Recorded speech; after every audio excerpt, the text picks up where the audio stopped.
مرضی ہے میرے مالک دی پھل لاوے یا نہ لاوے کالے مول نہیں پکے تھی دے توڑے من سابڑ دے لاوے منافق دا دل صاف نہیں تھی دا توڑے پڑھ قرآن سناوے حمد و صلاة کے بعد میرے نہایت واجب الاحترام بھائیوں دوستوں بزرگوں قبلہ شاہ صاحب یہ استانہ عالیہ بڑی پیاری گفتگو فرما رہے تھے ہمارے وہاب بھائی نام اپنا وہاب رکھتے ہیں دل سب کا آباد رکھتے ہیں اور بہترین نوجوان اور نوجوانوں والی گفتگو فرما رہے تھے جناب محمد طیب صاحب طیب کا معنی پاک سب کو پاک کر رہے تھے نام طیب رکھتے ہیں طیب کا معنی گفتگو پاک ہے اور پاک کی گفتگو اور پاک لوگوں کی گفتگو فرما رہے تھے نام اپنا غفار رکھتے ہیں استانے میں بہار رکھتے ہیں تمہارے سبحان اللہ کا سبحان اللہ دیکھو استانے کو کس طریقے سے آباد کر رکھا ہے چاروں طرف سے بزرگان دین کے سہرے سجائے ہوئے ہیں یہ بہت بڑی بہار ہے جناب قبلہ طیب صاحب پڑھ رہے تھے عدم سے لائی ہے ہستی میں آرزو رسول میں نے آپ کو بولا ہے کہ میرے کو کوئی تقریر کرنا نہیں آتی لیکن یہ ہے کہ جو تقریر سنتا رہتا ہوں پھر اسی کو دہرا دیتا ہوں عدم سے لائی ہے ہستی میں آرزو رسول آدم علیہ السلام سے لے کے اب تک ہم بھی یہی تڑپ رہے ہیں کہ رسول اللہ کا دیدار جس نے کیا کتنے خوش قسمت ہوں گے عدم سے لائی ہے بیدم اقبال وارسی صاحب کا بہت ہی بہترین کلام ہے اس کو سمجھنے والے سمجھتے ہیں عدم سے لائی ہے ہستی میں آرزو رسول کہاں کہاں لیے پھرتی ہے یہ جستجو رسول کہاں کہاں لیے پھرتی ہے یہ جستجو رسول کہیں خواجہ اجمیری کی شکل میں کہیں دادا علی حجویری کی شکل میں کبھی قبلہ بدی الدین شاہ مدار کی شکل میں کبھی بایزید کی شکل میں آج ہمارے آستانہ میں قبلہ شاہ صاحب کی شکل میں سج رہی ہے اس میں ایک اور بڑا خوبصورت جملہ ہے میرا دل چاہتا ہے کہ میں آپ کو سنا دوں اسی نام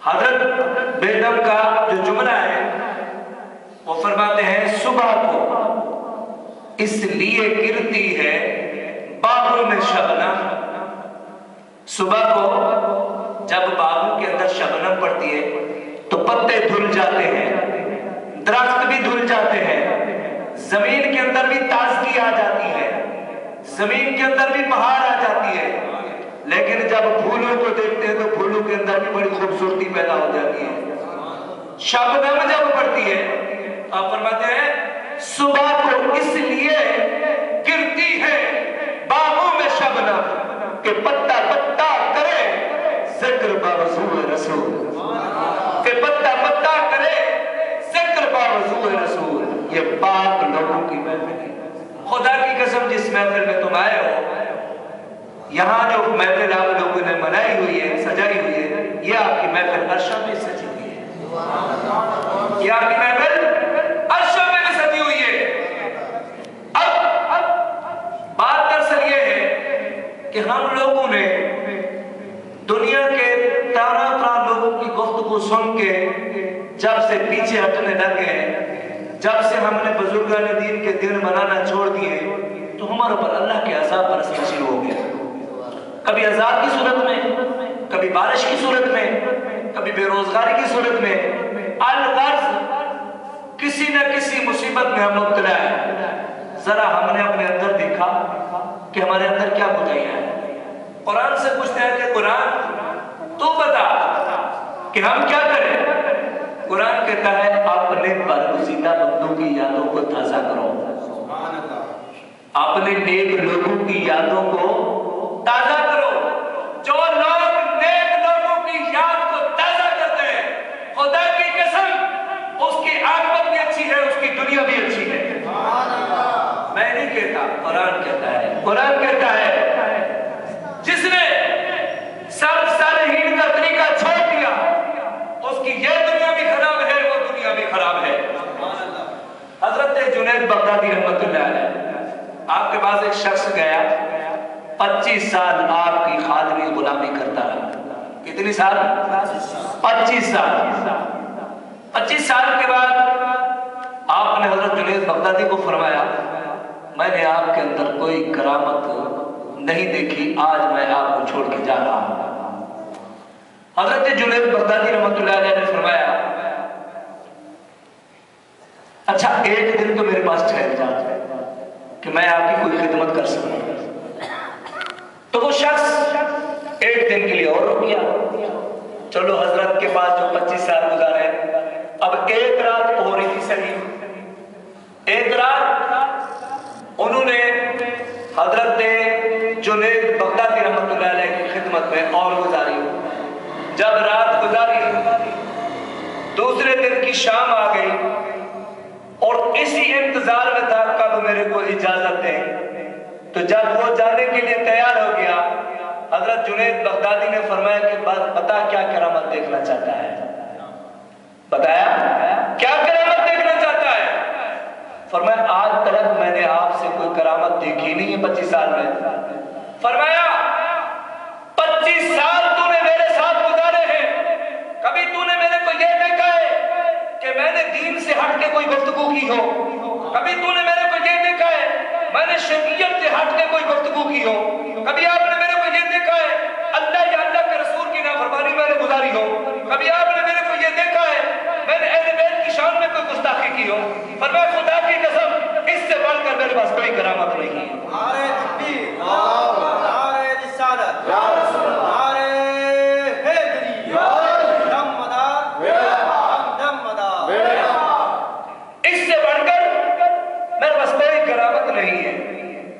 خدا کی قسم میں جب بھی آیا ہوں ہم اپنے بزرگوں کی یاد کو تازہ کریں, اپنے بزرگوں کی یاد کو تازہ کریں. جب ہم اپنے بزرگوں کی یاد کو تازہ کریں گے خدا کی قسم ہمارا بیڑا پار ہو جائے گا. تم دل کے اندر تصور کر کے دیکھو, تم اپنے دل کی گھڑی کو دیکھو تو صحیح. میں جب بھی آیا ہوں, کبھی کوئی بچے ہوتے ہیں کبھی نہیں ہوتے, جب بھی آیا ہوں کبھی وہاب بھائی بھی نہیں پہنچے ہوتے, کبھی طیب بھائی بھی نہیں پہنچے ہوتے, کبھی دوسرے بچے بھی نہیں ہوتے. جب بھی آیا ہوں خدا کی قسم میں نے غفار بھائی کو یہی دیکھا تسبیح کے اندر درود پاک پڑھ رہے ہیں. اس سے بڑی کرامت کیا دیکھنا چاہتے ہیں؟ اس سے بڑی کوئی کرامت ہے؟ میرے آقا فرماتے ہیں جس میرے امتی نے میری ذات پہ ایک مرتبہ درود پڑھا میں اس کی ضرور شفاعت فرماؤں گا. وہ سارا دن اپنا کام کرتے ہیں, اپنے کاروبار سے آتے ہیں, اپنے کمرے کے اندر حجرے کے اندر نماز سے فارغ ہو گئے بڑی تسبیح ذکر کرتے رہتے ہیں. کبھی میرے کو بایزید بستانی کا قصہ سناتے ہیں, کبھی میرے کو شاہ بدی الدین رحمت اللہ علیہ کا قصہ سناتے ہیں, کبھی خواجہ اجمیری کا قصہ سناتے ہیں, کبھی دادا علی حجویری کا قصہ سناتے ہیں. الغرض رات دن بزرگان دین کی یاد میں گزر جاتی ہے. تو خدا کی قسم اس سے بڑی کوئی کرامت نہیں ہے, اس سے بڑی کوئی کرامت نہیں ہے. اگر تم اپنی عاقبت کو اچھا کرنا چاہتے ہو یہی تو بزرگان دین کی طریقت کا طریقہ کار ہے. آپ ان کی صحبت میں بیٹھو. کیا کرو؟ صحبت کا بڑا دار و مدار ہوتا ہے. صحبت کا بڑا دار و مدار ہوتا ہے. ہمارے بڑے بوڑھے کہتے ہیں اگر خربوزے کے ساتھ کسی چیز کو رکھ دو تو خربوزہ ہی رہے گا لیکن عادت خربوزے والی ہو جائے گی. اور گونگے کے ساتھ اگر گونگے کو بٹھا دو, سیدھے بندے کو بٹھا دو تو وہ گونگے کی گفتگو سمجھ جاتا ہے. اور جو بزرگان دین کے رات دن چرچے کرتا ہے کیا اس کا سینہ خالی ہوگا؟ خدا کی قسم ان کے اوپر بزرگان دین کی نظر ہے, بزرگان دین کی نظر ہے. کیوں نہ نظر ہو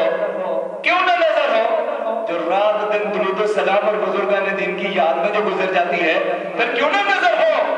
خدا کی قسم نکاح ولی میں وہ تاثیر دیکھی بدلتی ہزاروں کی تقدیر دیکھی.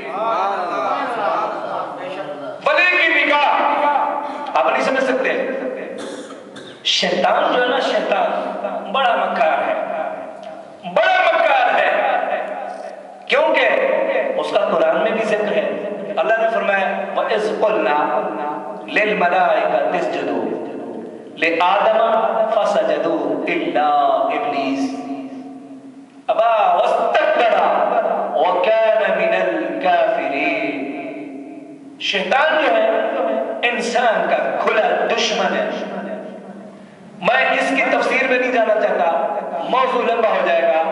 الغرض، تمہیں شیطان یہ بھی کہے گا، تمہیں شیطان یہ بھی کہے گا تو غفار صاحب سے اچھا ہے۔ شیطان یہ بھی کہے گا، شیطان یہ بھی کہے گا یہ کیا اس نے یہ سجایا۔ شیطان کہے گا، شیطان تیرے اندر وسوسے ڈالے گا، تو جب نماز میں بیٹھے گا تب بھی وسوسے ڈالے گا، کسی بزرگان دین کی محفل میں بیٹھے گا تب بھی وسوسے ڈالے گا۔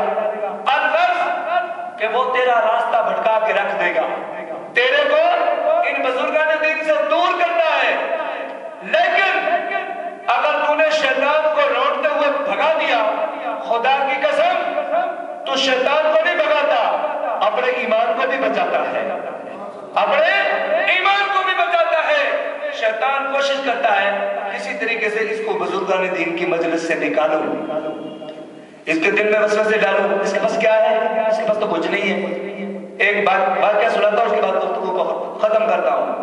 حضرت بہلول فقیر، حضرت بہلول فقیر، آپ مٹی سے کھیلا کرتے تھے، آپ مٹی سے کھیلا کرتے تھے، مٹی کے گھر بنا رہے تھے۔ جب مٹی کے گھر بنا رہے تھے، وقت کا خلیفہ ہارون رشید، خلیفہ ہارون رشید جو دین کے لیے بہت بڑا کام کیا ہے، انہوں نے دین کی راہ میں بہت کچھ خرچ کیا ہے، وقت کا خلیفہ ہارون رشید، اور ان کی بیوی ملکہ زبیدہ کے نام سے کتابوں میں ان کا نام آیا ہے۔ ان کا بھی بہت بڑا ایک دین کے اندر کارنامہ ہے، یہ بھی اللہ کے نام پہ بہت خرچ کیا کرتی تھی۔ تو وہاں سے گزر رہے تھے، بہلول فقیر بیٹھا ہوا ہے، تو ملکہ زبیدہ صاحب نے کہا میاں بہلول فقیر کیا کر رہا ہے؟ فرمایا جنت کے پلاٹ بنا رہا ہوں۔ تمہاری سبحان اللہ کی قربان، سبحان اللہ۔ جس کو جنت چاہیے وہی کہے سبحان اللہ، سبحان اللہ۔ جس کو جنت میں رسول اللہ کا ساتھ چاہیے وہی کہے سبحان اللہ، سبحان اللہ۔ میاں بہلول فقیر کہہ رہے ہیں جنت کے پلاٹ بنا رہا ہوں۔ کیا بنا رہا ہوں؟ جنت کے پلاٹ بنا رہا ہوں۔ کتنے کا؟ 5 روپے کا، یہ لے، 5000 لے لے، یہ لے۔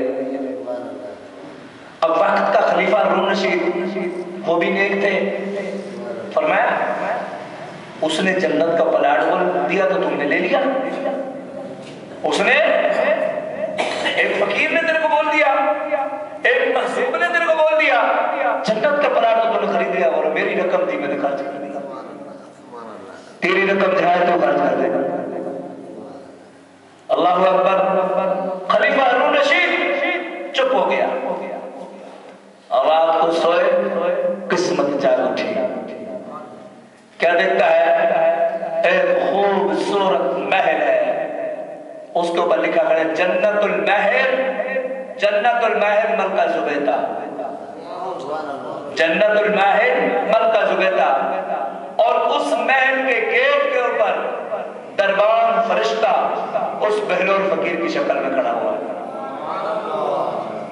اس بہلول فقیر کی شکل میں جنت کے محل کے دربان ملکہ زبیدہ کے نام سے اس محل کے گیٹ میں کھڑا ہوا ہے۔ اس نے جب دیکھا یہ تو میری بیوی کا نام ہے، یہ اس محل میں داخل ہونے لگا، اس کو وہی روک دیا گیا۔ فرمایا کہاں؟ فرمایا یہ تو میری بیوی کا ہے۔ فرمایا تیری بیوی ہوگی دنیا میں، یہاں تیری کوئی بیوی نہیں ہے، چل۔